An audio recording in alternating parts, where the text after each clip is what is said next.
Hi, I'm Ruby. And I'm Cameron. And today we're going to be telling you about our occupation kit. So it's all in this cute little bag that is very lightweight. So if you're a therapist going from room to room or from school to school, it's very easy to carry around.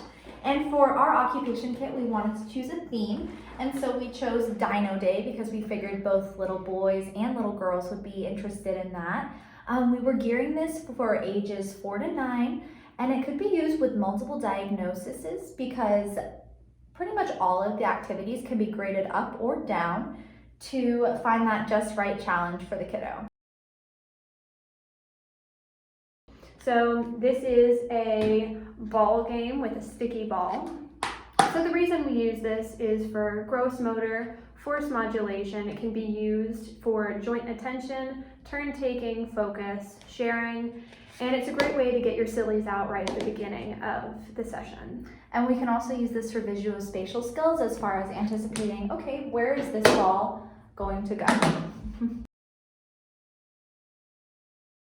So the next set of activities we've called our Dino Dig because the child will be digging for dinosaurs in multiple modalities. And an added challenge to this activity, if it's appropriate for the child, is they can open these containers for themselves, which helps to work on that thumb strength, bimanual coordination, as well as what will be worked on in the activity. So the first activity is digging through the slime to find the dinosaur. You can kind of see his head right here. So the child will need to dig by hand. It works on desensitization, any sensory issues the child may have because it does have quite a wet and sticky texture. And then following directions, attention, bimanual coordination. And then the child can dig through the beans to find the dino. So depending on the abilities of the child, maybe you can have them use their fingers, practicing that pincer grasp or that tripod to pull out the little dinos that are hidden. And then we have a bigger set of tweezers to add a challenge to pull out these dinos. Or if the kiddo's ready, there's a small set of tweezers that they can use to pull out the dinos. And once they've taken out all those dinosaurs, they also have a dino hid in this Play-Doh. And so they'll dig through the Play-Doh to pull that dinosaur out. And then with the Play-Doh, you can also work on, you can smooth it out for that force modulation. And then take the dinos and make some little footprints. Some other ways that this activity could be used with the Play-Doh is to make letters, to build anything really, and the child can work on planning and following directions. The next activity is our Dino Writing activity, which focuses on handwriting, bimanual coordination, task planning, and really strengthening those wrist muscles as well. So this can be graded up or down by using the lines provided.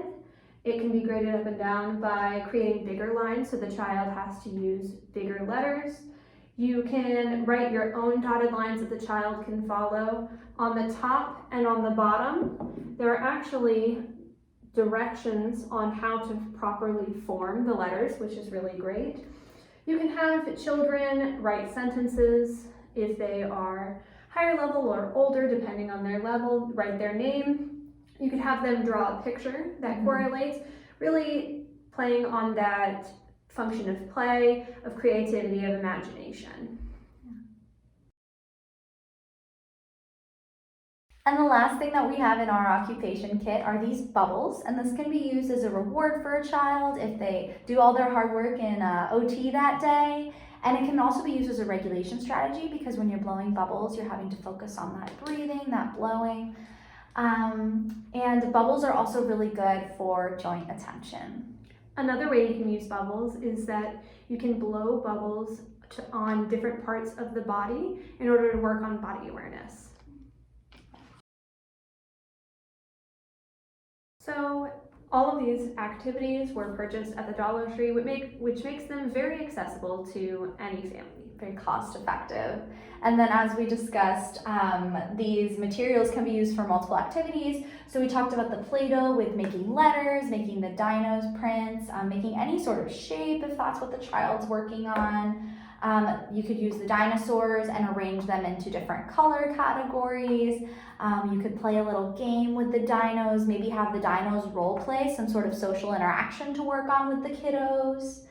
And then the beans, you can count the beans, pulling them out with your pincer grasp. So yeah, OTs are very creative, and there are multiple ways that they could use these materials in our occupation kit.